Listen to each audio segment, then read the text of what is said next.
They said she couldn't do it. They said a woman had no place in the cockpit of AB2, that the skies above were reserved for men who had the strength, the grit, the nerve. They said it with their glances, their whispers, their offhand comments when they thought she wasn't listening. She's too soft. Too small. Too delicate to handle that kind of power. But they didn't know her. They didn't know the fire inside her, the quiet resolve that had been forged over years of proving people wrong. But hold on, before we get lost in her legend, let me hit you with a question straight from the soul. Are you ready to stand up and shout out gratitude for these unsung heroes who give everything and ask for nothing?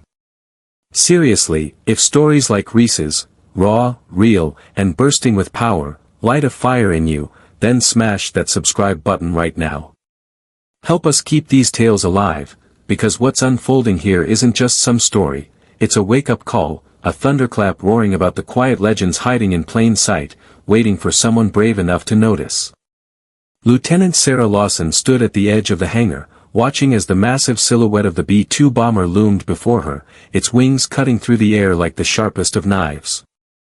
The others, the men who had flown it before her, muttered under their breath as she approached, clearly skeptical of her abilities. She didn't flinch. She didn't look away. Her eyes locked onto the cockpit, the place where she would either prove them all wrong, or, if fate was cruel, fail miserably. But she wasn't thinking about failure. She was thinking about what had gotten her this far, about every hour she had spent pushing herself beyond limits, about every moment she had trained with the intensity of someone who knew they had to be better than good to be seen. Did they think she didn't belong in that seat because of the way she looked? Because of the way she held herself? How could they not see the years of sweat, the scars of 1,000 hours in the sky, the nights spent studying manuals and mission reports as though she were preparing for the most important exam of her life? How could they not understand that this was her moment, her time to show them all? The truth was, she didn't care what they thought. The only thing that mattered now was the mission ahead. The radio crackled to life, the familiar voice of her commander breaking through the static. Lieutenant Lawson, we have a target. Intel says it's a high-value site, but the area is surrounded by anti-aircraft zones. You'll need to get in, drop the payload, and get out, without being detected. No pressure. She could feel the weight of the mission pressing down on her chest, but she had no time to let it consume her. She was already walking toward the aircraft, the thick, humid air sticking to her skin, the sound of her boots echoing off the metal walls of the hangar. The team gathered around her, exchanging skeptical glances, but she focused only on the cockpit. She climbed the ladder without hesitation, her heart beating in sync with the steady hum of the engines. As she slid into the seat, the enormity of the plane hit her.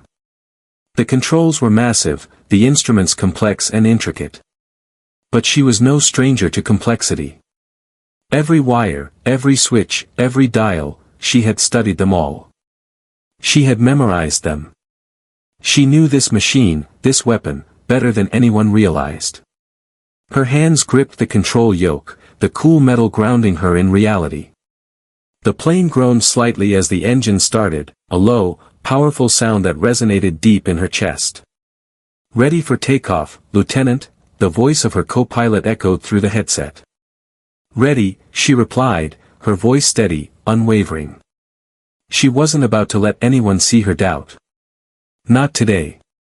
Not when so much was on the line.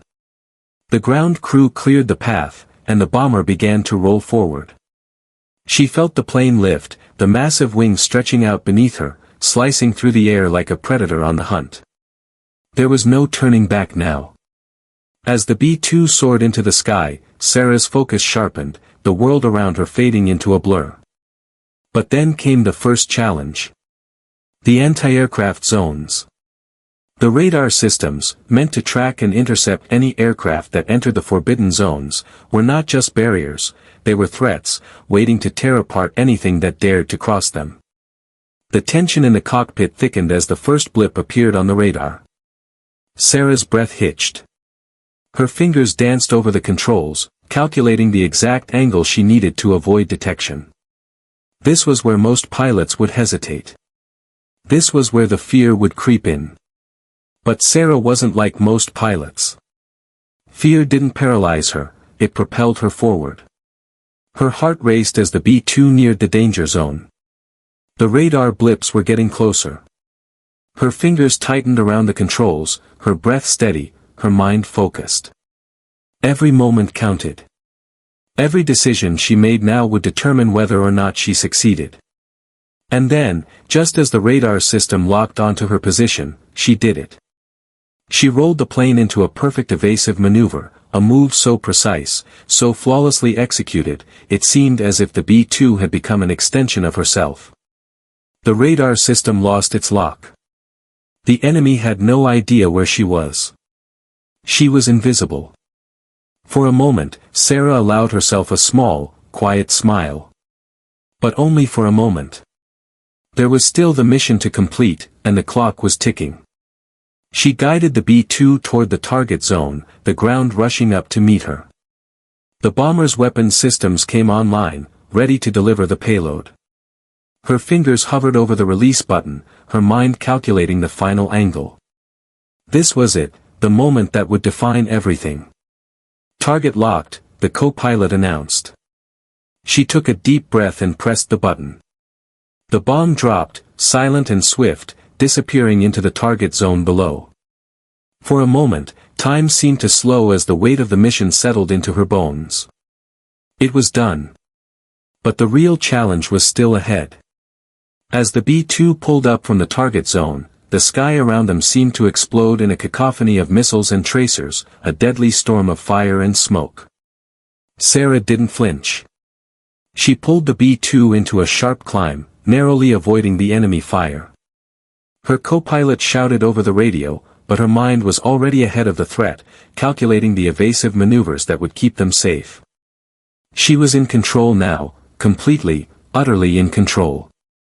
And then, just as quickly as it had begun, the storm cleared. The B-2 was safely out of enemy territory. The mission was a success. Sarah exhaled slowly, her heart still pounding, but now with the rush of triumph. She had done it. She had flown the B-2. She had executed the impossible.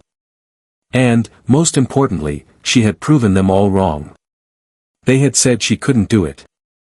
They had said she was too weak, too fragile, too unfit to handle such power. But what they didn't know was that she had always been stronger than they had ever imagined. The B-2's engines thrummed beneath Sarah as it cut through the skies, gliding silently toward home. The mission was complete. She had done the impossible, and yet, the victory felt hollow. She wasn't looking for applause. She wasn't waiting for anyone to acknowledge her.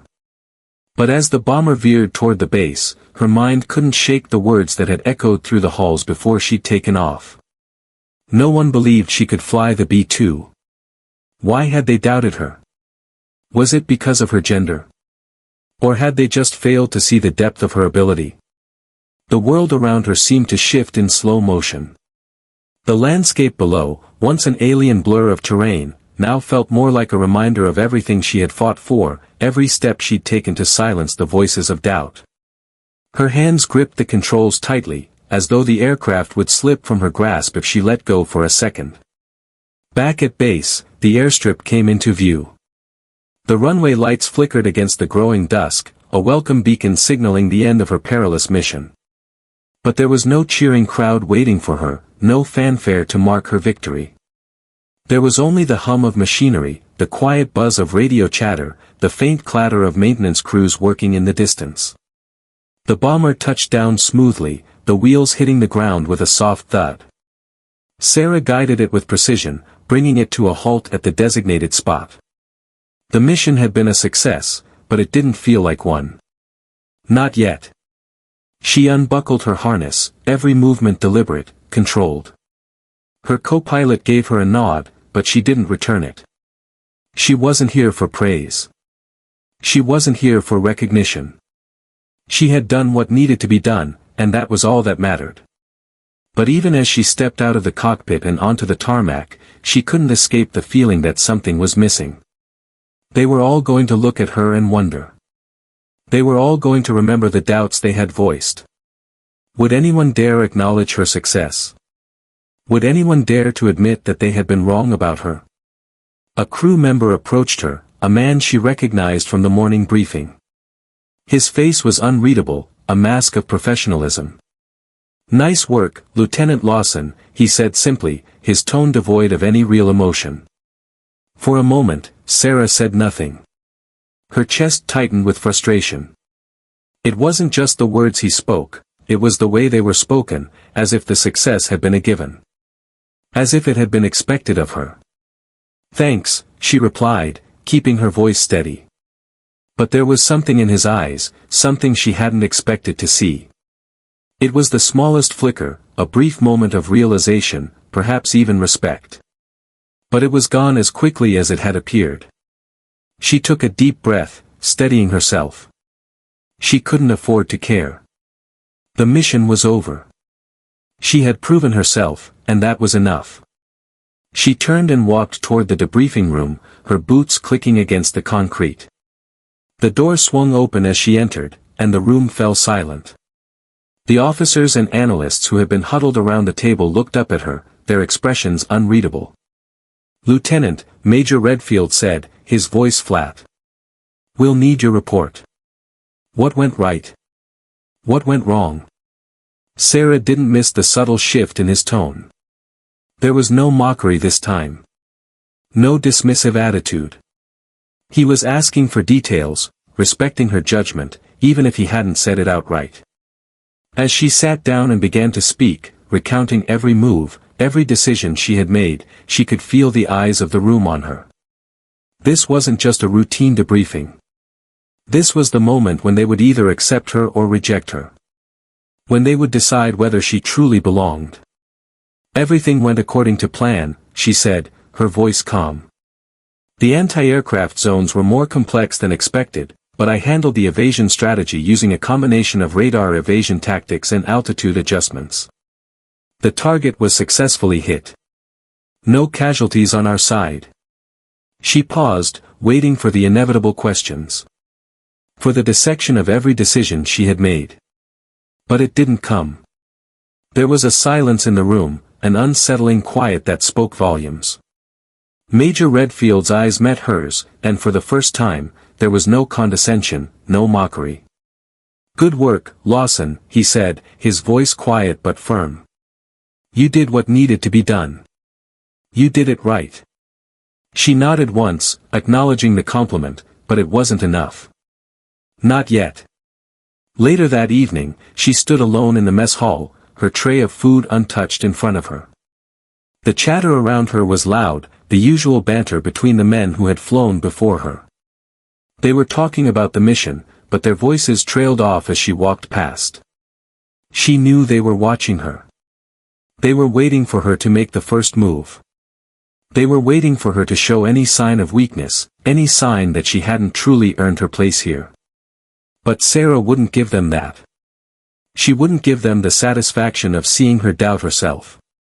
Instead, she sat down at a table, far away from the others, and ate in silence. She kept her eyes focused on her food, not meeting anyone's gaze. The whispers around her were still there, but she refused to listen to them. They didn't matter anymore. Then, just as she was finishing her meal, a figure appeared at the door. It was Sergeant Dunham, the head of the East Wall Sentry Team, a man who had barely acknowledged her existence up until now. He stepped into the mess hall, and for a brief moment, it felt like the entire room fell silent. His eyes scanned the room, and then, unexpectedly, they landed on her. He walked toward her, his boots heavy against the floor. "Lieutenant Lawson," he said, his voice low but firm. "You brought back 6 men from a dead zone. You did what no one else was willing to do. I just wanted to say, you earned your place here." Sarah looked up at him, surprised. She didn't know what to say. It was the first time anyone had spoken to her like that, like she was someone who belonged. Like she was part of the team, not just the woman who had somehow slipped into the cockpit of the B-2. "Thank you," she said, her voice steady. He gave her a slight nod before turning and walking away, leaving her to process the weight of his words. For the first time since she'd set foot on this base, she felt like she truly belonged. She had done the impossible. And now, they all knew it. But it wasn't about the respect. It wasn't about the acknowledgement. It was about the quiet satisfaction of knowing that she had proven herself, not just to them, but to herself. And as the night stretched on, Sarah knew this was just the beginning. She had earned her place in the cockpit of the B-2. And nothing would ever take that away from her. The next few days passed in a blur, the kind of exhaustion that settles deep into your bones after a victory so hard-earned, you almost don't know how to hold on to it. Sarah kept her head down, her focus unwavering. Every day, she continued her work as if nothing had changed, because, in her mind, nothing had. The mission was done. The challenge was behind her. Or so she thought. But something in the air had shifted. It wasn't immediately obvious, but it was there, subtle yet undeniable. The atmosphere around her seemed to change, like the weight of unspoken acknowledgement was beginning to settle on the base. It wasn't just that she had flown the B-2, completed the mission, and returned alive. It was the way she had done it, the way she had proved them wrong. A week had passed since the mission, and Sarah had fallen back into her routine. The base's familiar hum of daily operations filled her ears. Yet, every time she walked through the hallways, there was a quiet shift. Conversations that once froze when she entered now carried on, but they felt different. Respect had replaced the silence. The nods she received were no longer dismissive, but approving, even if they were unspoken. It was early one morning when it happened. Sarah entered the operations room to see Major Redfield standing by the mission board, speaking with some of the senior officers. They paused as she walked in. One of them, Lieutenant Harris, a man who had often looked at her with thinly veiled disdain, cleared his throat and nodded. "Lieutenant Lawson," he said, and for the first time, it wasn't just formal. "We're assigning you to a new mission. You'll be leading a tactical strike team." She froze. Led a team? She had expected to continue working in the background, handling reconnaissance, managing logistics. But lead a strike team? It was a position she hadn't imagined she'd be in, not after so long being pushed to the side. "Understood," Sarah said, keeping her voice steady. Inside, her pulse quickened, but she didn't let it show. Redfield, standing behind Harris, gave her a slight nod.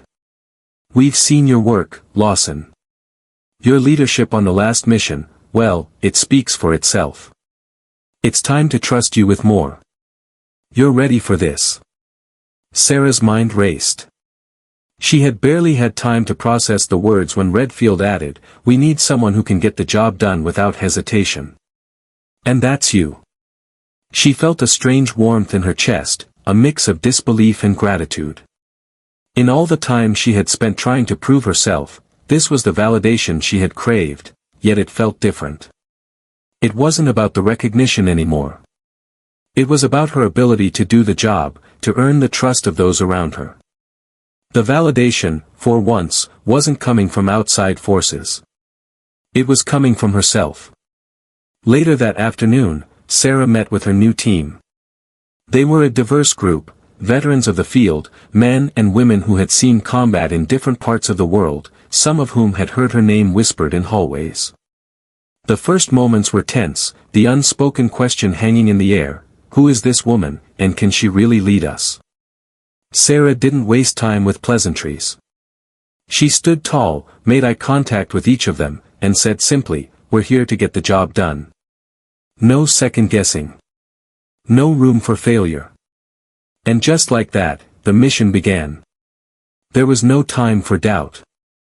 As the team suited up and prepared for the operation, she could feel the weight of the responsibility pressing down on her. She wasn't just leading this team to success. She was proving that her earlier success in the cockpit had been no fluke. That she belonged here, among them, not as an outsider, but as someone who had earned her place. The mission was set in a high-risk zone, deep behind enemy lines. Sarah led the team with precision, as though every step was part of a grander plan. They navigated hostile terrain, avoided patrols, and moved swiftly. Each time they faced an obstacle, Sarah was the one who stepped forward to find a solution, and each time, her team followed her lead without hesitation. There was a moment, near the climax of the mission, when a critical decision had to be made. The enemy had set a trap, and they were closing in fast. Sarah could feel the weight of the moment pressing on her, time was running out, and there was no room for mistakes. Her team looked to her for direction. Without missing a beat, Sarah ordered an immediate diversion, splitting the team to cover different escape routes. It was a risky move. One that could backfire. But it was her instinct, her deep understanding of the situation that guided her. Minutes later, they were safely back at base. The mission was a success. But this time, it wasn't just about the outcome, it was about the journey. About proving that, when given the chance, Sarah Lawson could lead. She could command. She could do the impossible. As the team returned to debrief, Sarah caught sight of Lieutenant Harris in the crowd. This time, he didn't look away when their eyes met. He gave her a respectful nod, and for the first time, Sarah understood what true respect felt like. It wasn't just about a mission accomplished, it was about earning the right to be seen as more than what others thought of you. It was about proving, day in and day out, that you were worthy of the trust others placed in you. Sarah had done it. She had earned her place. The days that followed felt like a whirlwind. The mission had been a success, but the real change was in the way Sarah felt. She had proven herself as a pilot, but now, she had proved she could lead, think under pressure, and make decisions when everything was on the line. She wasn't just earning the respect of her peers, she was becoming the kind of leader they would follow without question. Yet, even with this newfound validation, Sarah couldn't escape the quiet voice in her mind that whispered, "What now?" What would it take to be seen as an equal in a world that had so often dismissed her? She knew the answer would never come easily, that there would always be doubts to silence, assumptions to break. But for the first time, she felt ready to face them.